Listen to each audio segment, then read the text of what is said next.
बार बार भगवान अपने बच्चों को सचेत करते हैं, पर संयोग की बात है एक दिन भगवान श्री कृष्ण के कुछ पुत्रों ने जामवंती के बेटा शाम को साड़ी पहना करके नारी बना दिया, पेट में कपड़ा बांध दिया और बगीचे में लेकर के गए।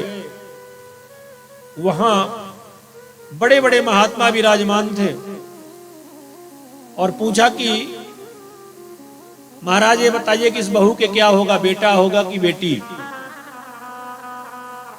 था तो वह राजकुमार, पर साड़ी पहना करके उसे नारी बना दिया था। दुर्वासा नाम के महात्मा भी उस मुनि मंडली में थे, उन्होंने जान लिया और उनको क्रोध आ गया कि रे मूर्खो, तुम संत की परीक्षा लेने आए हो तो जाओ, मैं तुम्हें श्राप देता हूं कि जनिष्यति भो मंदा मुसलम कुल नासनम, इसके न बेटा होगा न बेटी, लोहे का मूसल पैदा होगा जिससे यदुवंशियों का विनाश हो जाएगा। श्रुत्वा मोहम विप्र श्रापम दृष्ट्वा चा मुसलम नृपो विस्मिता भय संत्रस्ता बभूवुर्द्वारकौकसः। ऐसा विकराल श्राप को सुनकर के कांप गए यदुवंशी, भागे भागे गए। महाराज उग्रसेन से बताया। उग्रसेन महाराज ने उस मूसल को घिसवा करके समुद्र में फेंकवा दिया। छोटा सा जो कण बचा था उसे भी फेंक दिया समुद्र में। आगे निमिषिद्धेश्वरों की कथा आती है। कभी हरि अंतरिक्ष प्रबुद्धि पिपलायन अविर्होत्र दुर्मिश चमस्कर भाजन। इस प्रकार के 9 सिद्धेश्वर हुए जिन्होंने महाराज जनक को बड़ा सुंदर उपदेश दिया। दुर्लभो मानसो देहो देही नाम क्षणभंगुरा तत्रापि दुर्लभम मन्ये वैकुंठ प्रिय दर्शनम। ऐसा दिव्य ज्ञान प्रदान किया। और इसके बाद भगवान के अनेक अवतारों की कथा को सुनाते हुए कृष्ण और उद्धव संवाद आता है।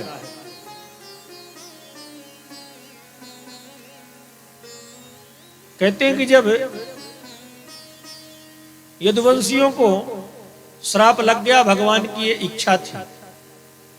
आगे उद्धव संवाद आता है।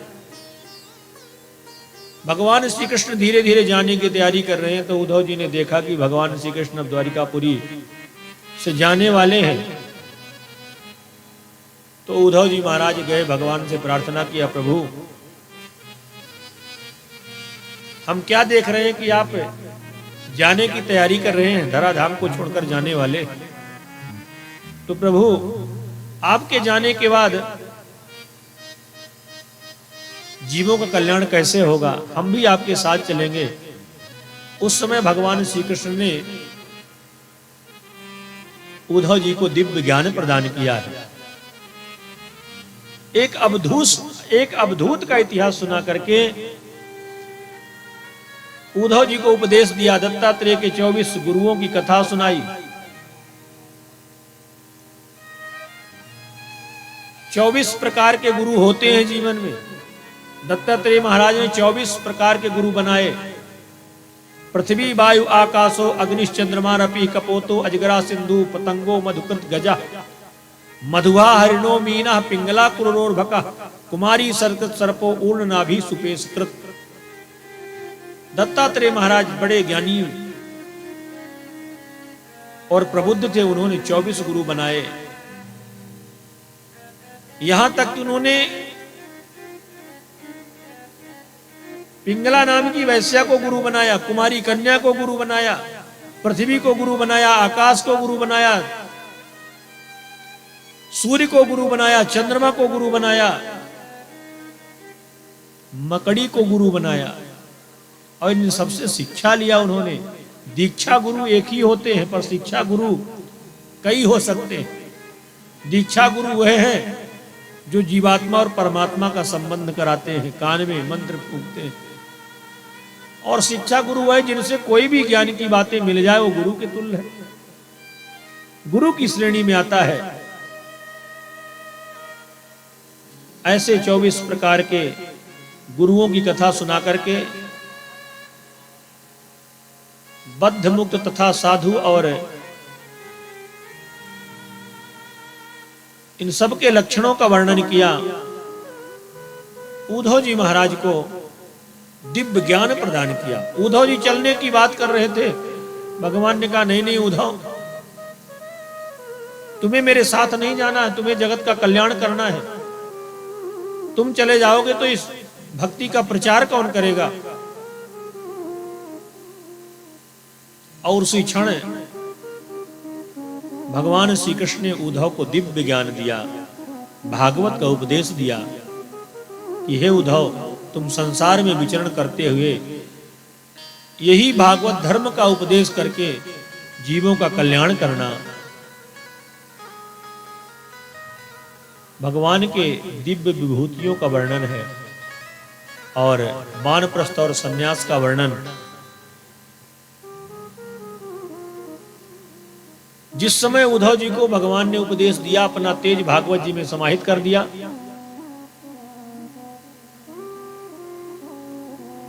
मिल जाए किसी का ये कीपैड सैमसंग का मोबाइल है, जिसका हो तो आप प्राप्त कर लेंगे, यहाँ पर रखा हुआ है। बोलिए वृंदावन बिहारी लाल की जय।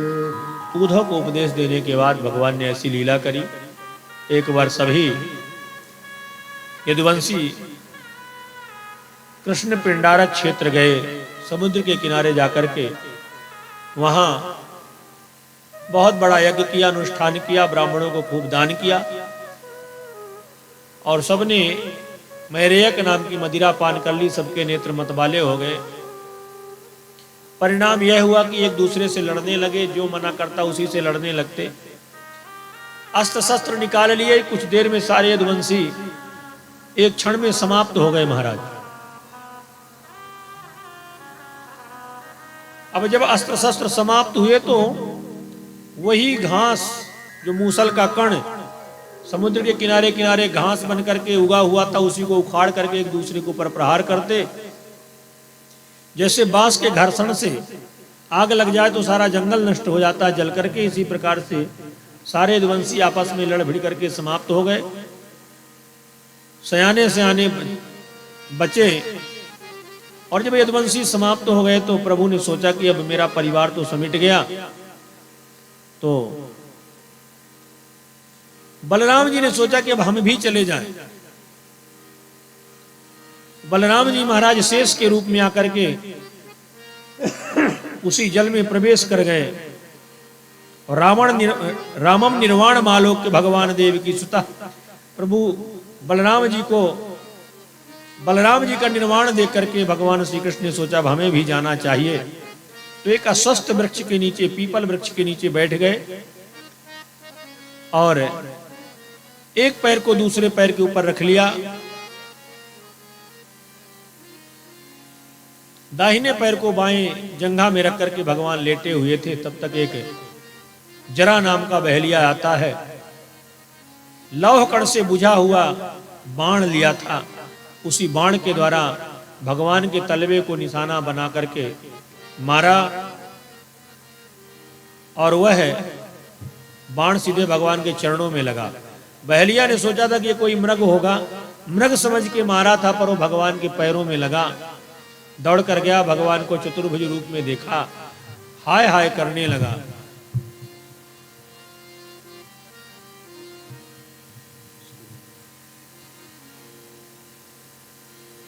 वह ब्याज रोने लगता है। भगवान ने कहा तुम रो मत, ये मेरी ही इच्छा से सब कुछ हुआ है, क्योंकि मृत्यु तो बहाना ढूंढती है।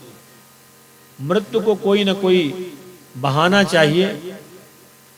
जो संसार में आया है वो जाएगा, और जब व्याध चला गया, भगवान भी गोलोक जाने के लिए तैयार है, अपने आयुधों को भेज दिया। अर्जुन को कहा अर्जुन मैं जा रहा हूं, मेरी जो गोपिकाएं हैं उन गोपिकाओं को तुम सुव्यवस्थित ढंग से इंद्रप्रस्थ पहुंचा देना, क्योंकि मेरे जाने के बाद द्वारिका डूब जाएगी। और भगवान के जाने के बाद अर्जुन उन्हीं गोपिकाओं की रक्षा नहीं कर पाए। उसी समय का दोहा बोलते हैं कि पुरुष बली नहीं होते है, समय होत बलवान। भीलन लूटी गोपिका वही अर्जुन वही मान। आज अर्जुन को पता चला कि जो मेरे अंदर ताकत थी वो मेरी नहीं थी, वो तो भगवान श्री कृष्ण की थी। द्वारिकाधीश कृष्ण गोलोक धाम जा रहे हैं।